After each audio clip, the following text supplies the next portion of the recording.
Coming out for me was a little bit different. I'm from the Virgin Islands. Being Caribbean, being queer isn't naturally accepted by most people. I came out when I was 16 years old. I came out to my parents in a very loud, colorful Mexican restaurant because I knew that they wouldn't be able to cause a scene there. I came out when I was 13. I don't think I fully came out because on top of that, there was the fact that I was trans. I kind of always knew, but I didn't have a name for it. I just enjoy oral sex, touch, massaging, everything you could think you could do in sexual intercourse, with the exception of anal.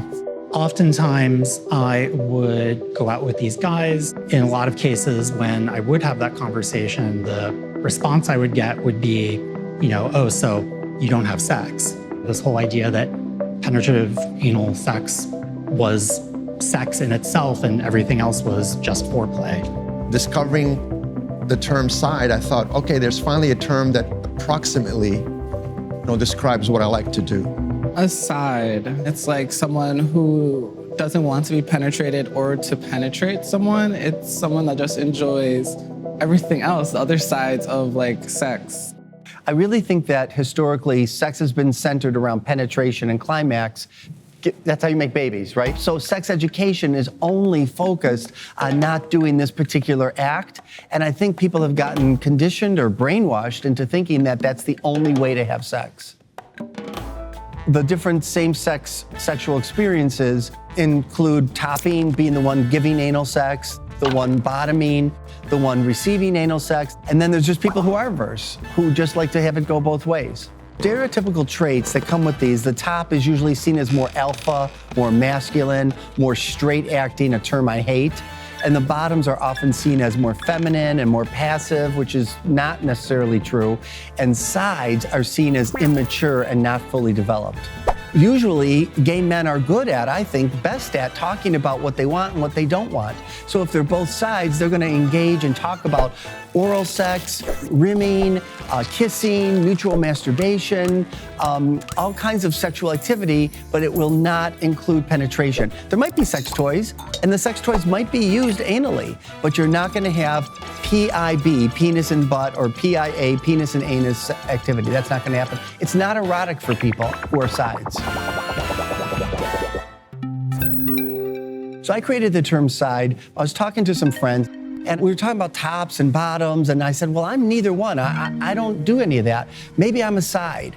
And everybody laughed. And then I thought, why can't that word be the word? Why can't I be a side? So that's when I decided I am gonna be a side, and I'm gonna write about it and make that a thing if it's possible. So I wrote that Huffington Post article in 2013. It was a huge step for me because I just started coming out publicly as a side. I knew there were other gay men that were just like me, and it was very popular. I was receiving hundreds of emails from gay men telling me that I had normalized their sex lives. Common misconceptions about sides are that they're virgins, that they are asexual, that there's been some kind of trauma that happened to them, that they haven't met the right guy, and all of these things are set against the standard, the gold standard of penetration, that if you're not doing that, you're not having sex. I think that gay men don't even realize how much they still carry with them. The top has to be the man, the bottom is the woman. And then if you're a side and you're not having intercourse, then you're not really having sex. It all comes from the heterosexual normativity. My sexual preference position is side now because this is the new term for it. But until now, I did not use a sexual preference position explicitly. I felt like I had to kind of be apologetic for it. And for a lot of people, it was a deal breaker. I was on my second date with someone, and they turned to me and they told me that they identified as a side. We kind of had this moment of mutual understanding and this moment of relief that I truly, really felt validated as a side for the first time. I was dating someone. No one brought up anal sex at all, but the way we connected emotionally and physically was a lot of fun. It felt like we knew each other for longer than we did, and it felt like we were in tune, like two dancers, dancing smoothly. You're valid, you're sexy. You don't have to give your body in a certain way if you don't feel comfortable. And it doesn't mean that you're broken or that you are not sexual. That's how it works better for people like me. So when you all first heard the term side, how did that feel? It was very liberating in a way. I saw it on Grindr, and so I clicked on it. It's like, wow, there's somebody else out there for me. So immediately I put it on my Instagram, and I wrote, "The liberation continues." So there are people like me out there who feel the same way. How about you guys? For me, it was also liberating, or liberating in the sense that I don't have to fit a norm, something that's already been established before I knew who I was or how I felt. So now I don't have options, I just have to be. Yeah, I mean, I think for me, it was definitely a sense of relief. Relief that there were enough people out there like me that it warranted, coining a whole term to ascribe to it. But, that really just, it is a huge weight off. Right, so we're constantly defining ourselves for who we're not, rather than who we are. And that's what I wanted to do, is take away the pathology. And people coming up to me all the time, are you still a virgin? Did something happen to you? Was it because of the AIDS crisis, because of your age? And sometimes that's the case, but sometimes it's not. Like, what was it for you that helped you to realize you're a side? Well, it could just be a preference. It's something you enjoy more than the other. Yes. I mean, tops, bottoms, sides have existed since the beginning of humanity.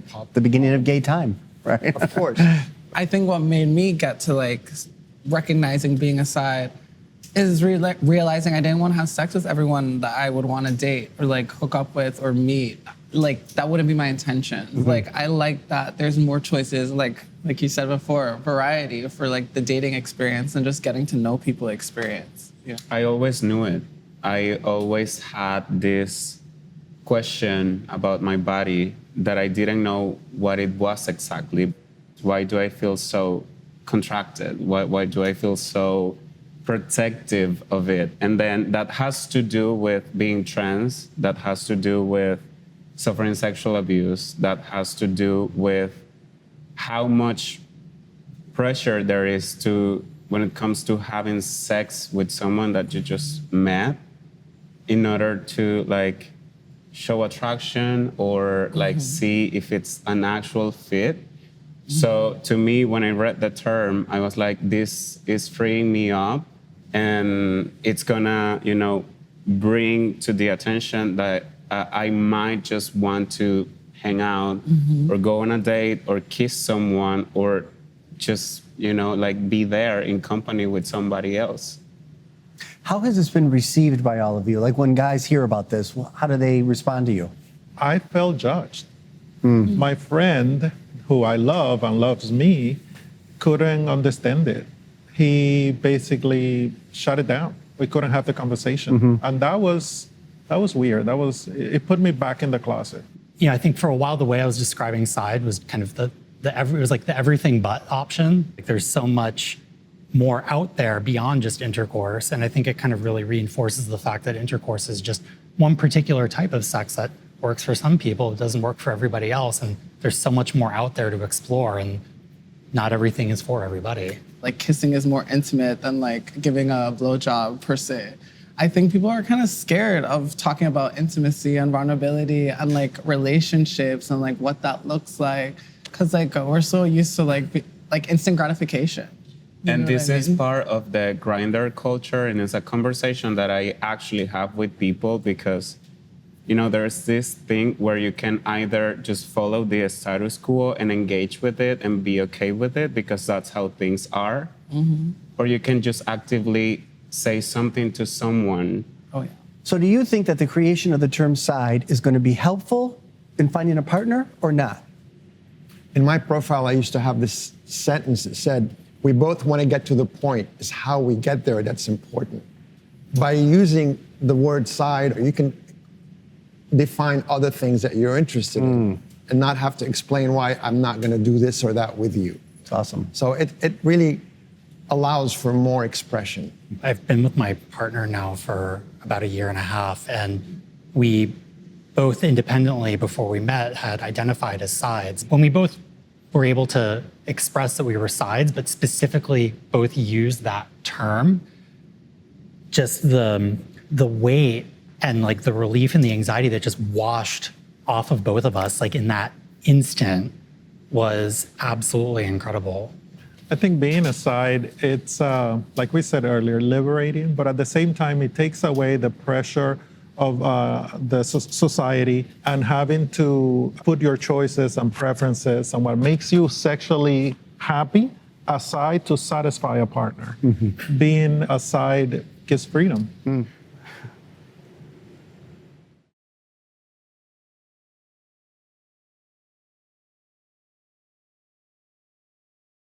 I'm Michael Learmonth, editor-in-chief of Vice News. Too often, traditional news outlets shy away from the real stories and experiences of those living through global conflicts. Not Vice News. Our reporters are on the ground, fearlessly covering the human stories that shape our world. You and millions of others can continue to read, watch, and listen to Vice News for free. But we hope you'll consider making a one-time or ongoing contribution of any size at vice.com/contribute. Every contribution, no matter how big or small, helps support the journalism Vice News brings to you every day.